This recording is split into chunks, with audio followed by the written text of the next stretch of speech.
Hey guys, നിങ്ങൾ പറയുന്നുണ്ടാവല്ലോ നമ്മുടെ പ്രശസ്ത സിനിമ ഡയറക്ടർ ശ്രീ രഞ്ജിത്ത് ഇപ്പോൾ അറസ്റ്റിലായിരിക്കുകയാണ്. ഒരു നടിയുടെ പരാതി മൂലം, രഞ്ജിത്തിൻ്റെ പുതിയ പടത്തിൽ അഭിനയിച്ചൊരു നടിയുടെ പരാതി മൂലമാണ് രഞ്ജിത്ത് ഇപ്പോൾ അറസ്റ്റ് ആയിരിക്കുന്നത്. മുന്നേ ഇദ്ദേഹത്തിനെ സംബന്ധിച്ച് ഒരുപാട് തരത്തിലുള്ള അലിഗേഷൻസും, അതേപോലെ തന്നെ അദ്ദേഹം ഒരു ഹേമ കമ്മിറ്റി കഴിഞ്ഞ വർഷങ്ങളായിട്ട് മലയാള സിനിമ രൂപീകരിക്കപ്പെട്ട ഒരു ഹേമ കമ്മിറ്റി ഒരു സിറ്റുവേഷനിലും അതേപോലെ ഒരു റിപ്പോർട്ടിലും ഇയാളുടെ പേര് വന്നിട്ടുണ്ടായിരുന്നു.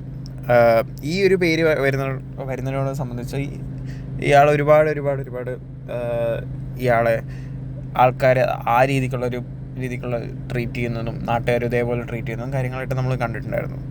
ഇപ്പോൾ കണ്ടുവരുന്ന കാര്യം എന്താ വെച്ച് കഴിഞ്ഞാൽ, ഈ ഹേമ കമ്മിറ്റി റിപ്പോർട്ടിലോടും അതേപോലെ തന്നെ ഇപ്പോൾ പുതിയ വന്ന പരാതിയിലും ഈ രഞ്ജിത്ത് എന്ന് പറഞ്ഞ വ്യക്തി കുറ്റക്കാരനാണ് എന്നുള്ള രീതിക്ക് തെളിയിച്ചിരിക്കുകയാണ്. അപ്പോൾ ഇപ്പം മനസ്സിലായ കാര്യം എന്താ വെച്ച് കഴിഞ്ഞാൽ, ഇപ്പം ഇതിൻ്റെ ഒരു മെയിൻ ചോദ്യചിഹ്നം എന്ന് പറയണത് എന്താണ് ഈ സിനിമ പൊളിറ്റിക്സ്, അതേപോലെ സിനിമയിലും ഈ പവറുള്ളവൻ്റെ കയ്യിൽ എന്തോ ആവാം എന്നുള്ളൊരു തോന്നലും ആ കാര്യങ്ങളൊക്കെയാണ് ഇപ്പോൾ വീണ്ടും ചൂണ്ടിക്കാണിച്ചു വരുന്നത് ഇപ്പോഴത്തെ ഉള്ളൊരവസ്ഥയിൽ.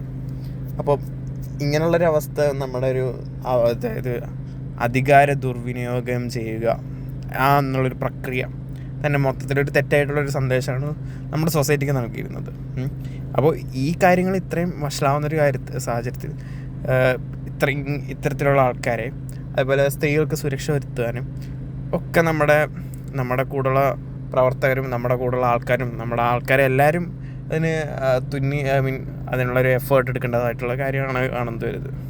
അപ്പോൾ ഇതൊക്കെ പറഞ്ഞുകൊണ്ട് ഞാൻ നിർത്തുന്നു. Thank you.